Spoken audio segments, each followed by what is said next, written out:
Que Deus abençoe a sua vida de maneira poderosa. Eu quero falar com você sobre lições que nós aprendemos com o famoso Sermão da Montanha, que nós conhecemos como Sermão das Bem-aventuranças de Jesus.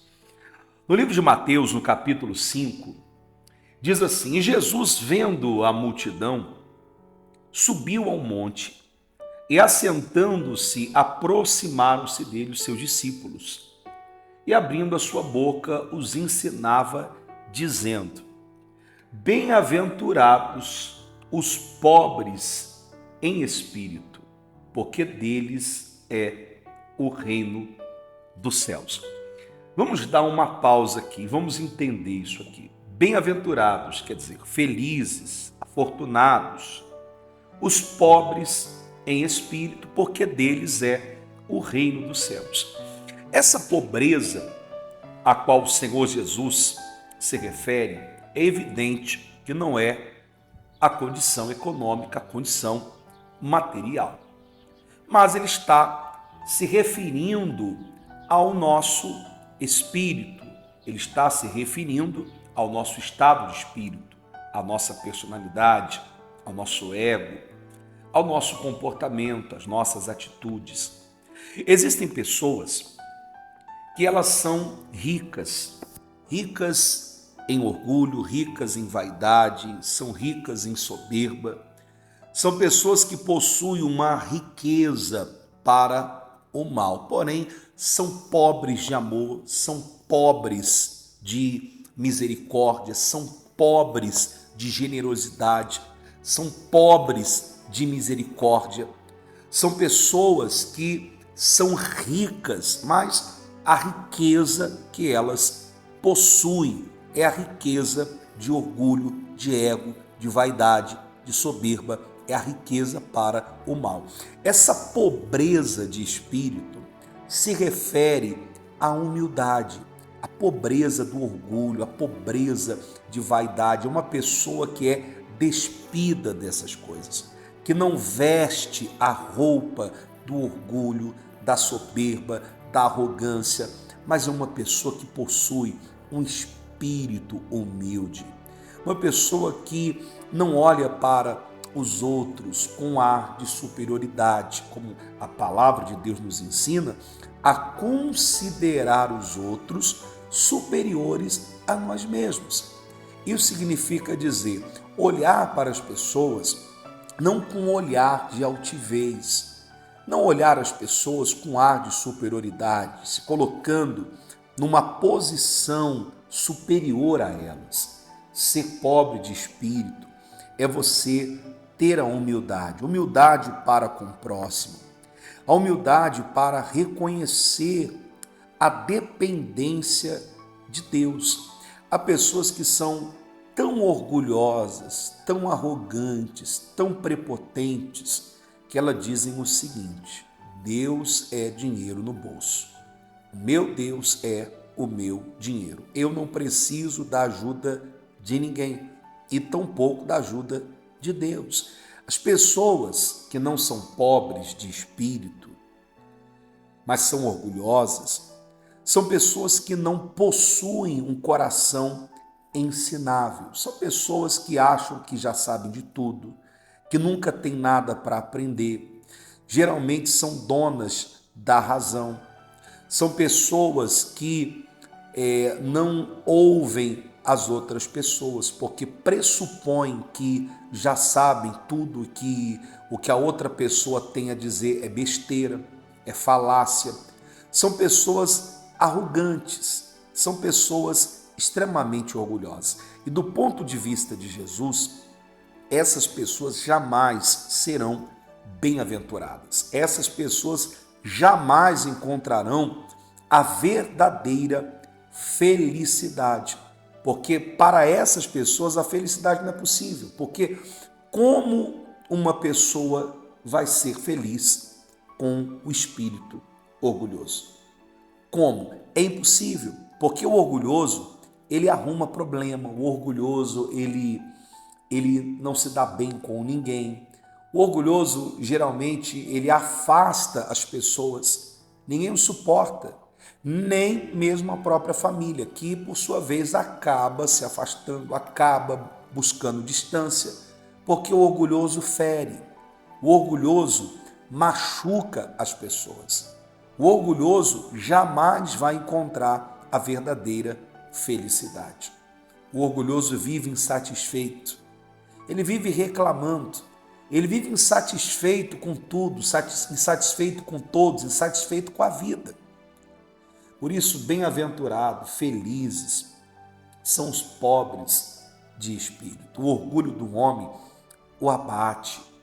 O orgulho do homem antecede a sua queda.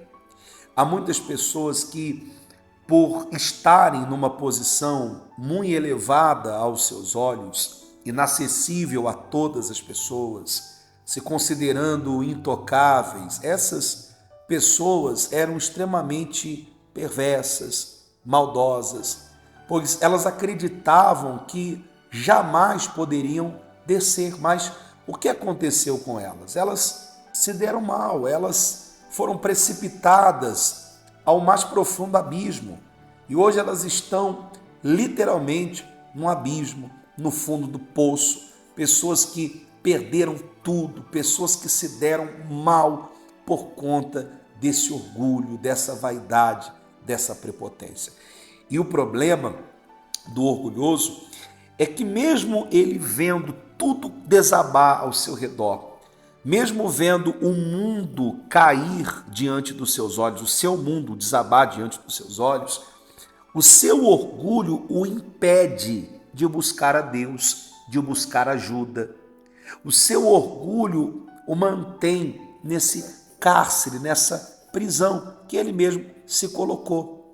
A Bíblia fala sobre um homem chamado Naamã, um homem de posição, um homem de prestígio, um herói de guerra, um homem provavelmente aclamado pela sociedade, pelos seus, e esse homem, ele estava com lepra, leproso, correndo o risco de perder tudo, até porque a lepra era considerado como uma maldição, até porque não havia a ciência, não se tinha o entendimento da doença. Então, a pessoa leprosa era considerada amaldiçoada, era excluída, era condenada a viver exclusa da sociedade, perdia a família, casa, os bens, perdia tudo. É comum você encontrar, por exemplo, leprosos pedindo esmola à entrada da cidade, porque era assim que eles eram condenados a viver.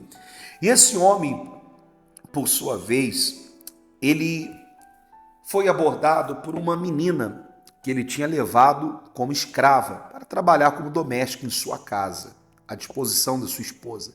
E essa menina era uma menina de Deus, que pertencia ao povo de Deus, e vendo ele naquela situação, com a sua lepra, procurou a esposa de Naamã e disse: olha, na minha cidade tem um profeta, um homem de Deus, e ele pode curar o meu senhor.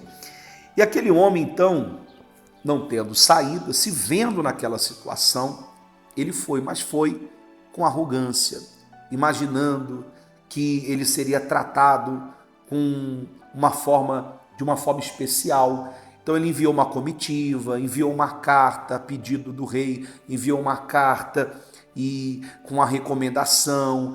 Ele já tinha na sua cabeça toda a ideia de como ia acontecer, como o milagre ia acontecer, como ele seria tratado, e chegando lá ele foi tratado completamente diferente. O profeta o desprezou, ou seja, não quis nem recebê-lo.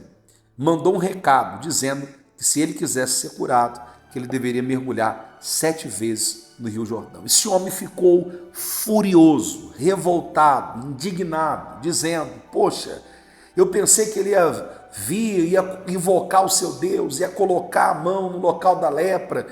Ele esperava um tratamento de honra. O seu orgulho era tão grande, devido à sua posição, que ele esperou um tratamento de honra. E não foi isso que aconteceu. E por conta do orgulho, esse homem quase perdeu o seu milagre. Quase ele perde o seu milagre. E o seu servo, um dos seus soldados, que ele era comandante, disse a ele: Senhor, se ele te pedisse uma coisa difícil, o Senhor não faria? Ele respondeu: sim. Então ele está te pedindo uma coisa tão simples. Mas o que esse servo não sabia é que o que é simples para os humildes, para o orgulhoso, é algo muito difícil, porque o orgulhoso não se curva, não cede, o orgulhoso não aceita opinião, o orgulhoso não aceita ser contrariado. E esse homem, se não fosse pelas palavras do seu servo que o despertou para fazer ali o que era certo, se humilhar, aceitar aquela condição e mergulhar 7 vezes no Rio Jordão e ser curado, se não fosse o seu servo para despertá-lo do seu orgulho, ele provavelmente voltaria para casa leproso. E quantas pessoas estão nessa condição? Pessoas que estão vivendo assim, pessoas que estão perdendo muito por conta do orgulho, por conta da soberba, da vaidade. Então, ser pobre de espírito, pobre em espírito, é você ser humilde. O reino dos céus é para os humildes. Deus se agrada dos humildes de espírito. E humildade não tem a ver com condição social. Há muitos pobres orgulhosos e ricos humildes, como vice-versa. A nossa humildade não depende da nossa condição social, mas do nosso estado de espírito. Então busque ter essa humildade, busque ser pobre em espírito. Isso agrada a Deus e você se torna uma pessoa muito feliz. Eu quero orar por você, é momento de oração, vamos falar com Deus. Senhor nosso Deus e nosso Pai, meu Deus, em nome do Senhor Jesus, eu oro, meu Senhor, por esta pessoa que é dominada pelo orgulho, pela vaidade, pela soberba.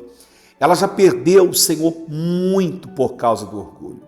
Ela já perdeu muito por conta dessa vaidade, dessa arrogância, dessa soberba. Os amigos se afastaram. Meu Deus, ela perdeu o casamento, ela perdeu praticamente tudo na vida, só não perdeu a vida porque o Senhor está tendo misericórdia dela, meu Deus. Então quebra esse orgulho, quebra essa vaidade, essa arrogância, meu Pai, e que esta pessoa possa alcançar esse espírito de humildade, essa pobreza em espírito, meu Pai, que nos torna felizes. É a capacidade de reconhecer, Senhor, as nossas fraquezas, as nossas limitações. Meu Deus, reconhecer os nossos pecados, nossas falhas, o quão miserável, o quão pequeno nós somos e o quanto nós dependemos de Ti, Senhor. Meu Deus, abençoe esta pessoa, meu Pai, que busca ajuda. Meu Deus, eu oro por esta pessoa que está aqui com os nomes dos seus familiares nos comentários, que busca pelo filho, que busca pelo casamento, que ora pelos seus. Meu Pai, abençoe esta casa, abençoe esta família poderosamente. Eu te peço, meu Deus, em o nome do Senhor Jesus. Amém. E graças a Deus. Olha, que Deus abençoe a sua vida. Se você ainda não é inscrito no canal, se inscreva, ative o sino para que você possa participar do momento da oração. E deixe o seu like. Quando você faz isso, entenda, o YouTube, ele entende que o conteúdo é relevante e ele ajuda a espalhar para outras pessoas. Que Deus te abençoe. Um grande abraço a você e eu te espero na próxima oração.